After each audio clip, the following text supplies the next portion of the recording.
At my high school senior awards ceremony, the principal asked me to stand up and explain how I cheated. I felt every eye in the auditorium turn toward me as Principal Morrison stood at the podium with a folder in his hand. My stomach turned to ice. "Danny Reyes, please stand." My chair scraped loudly against the floor. My mom grabbed my hand like she could physically hold me up. Principal Morrison looked down at the folder, then back at me.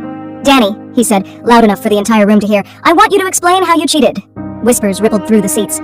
Jessica Chen stared from the front row. Marcus Webb, too, his jaw tight, like he'd been waiting for this moment. "I didn't cheat," I said, but my voice barely carried. Principal Morrison lifted the folder. "These are copies of your work from last month's final, and the independent problems Mrs. Rodriguez offered you." He held up pages with my handwriting enlarged and printed. "This isn't just a perfect score," he continued. "These solutions use methods we do not teach here, proof-style shortcuts that only make sense if you've studied beyond this course." My face burned. It felt like being called a thief in front of my own family. "I just studied," I said. Mrs. Rodriguez sat in the front row, hands clasped so tightly her knuckles were white. Principal Morrison stepped away from the podium and looked straight at me. "Then tell us the truth," he said. "Tell us where you learned it." Tears came fast, the kind you can't stop. I heard someone whisper, "No way." "My dad taught me," I said. The room went still, not the silence before applause, but the kind where everyone hits the same wall at once. Principal Morrison's expression softened. "Your father passed away when you were 9, he said. "I know," I replied, my throat tightening. "But before he died, he was a mathematics professor. When he got sick, he started teaching me at home, every night." My mom's grip tightened. She was already crying. "He called them our secret math adventures," I continued.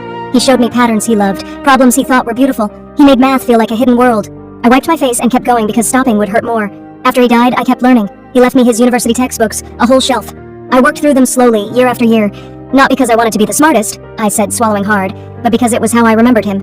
Math was the only place where he still felt close. Principal Morrison nodded once, like he believed me, and like he regretted the word he'd used. "Here's what actually happened," he said, turning back to the microphone. "Mrs. Rodriguez brought your work to me months ago. Not as an accusation, but as a concern. She said she couldn't keep challenging you inside a normal class." Mrs. Rodriguez stood, eyes wet, shaking her head like she hated that I was up here. "So I looked for a door you could walk through." Principal Morrison opened the folder again and pulled out a single printed page, then handed it to me. My hands shook as I read the header. MIT. Not a full ride acceptance. Not a movie moment. An invitation to interview for a selective, fully funded high school math program connected to MIT.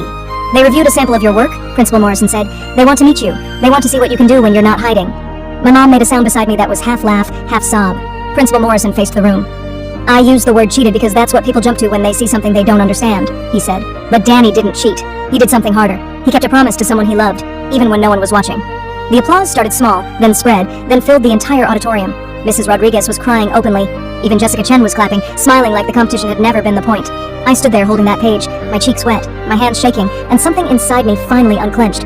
I'd spent years acting like my secret math adventures were something to hide, like loving something deeply made you a target. But they were proof that love doesn't end. It just changes shape, even if it takes a principal saying the word cheating out loud for you to finally believe it.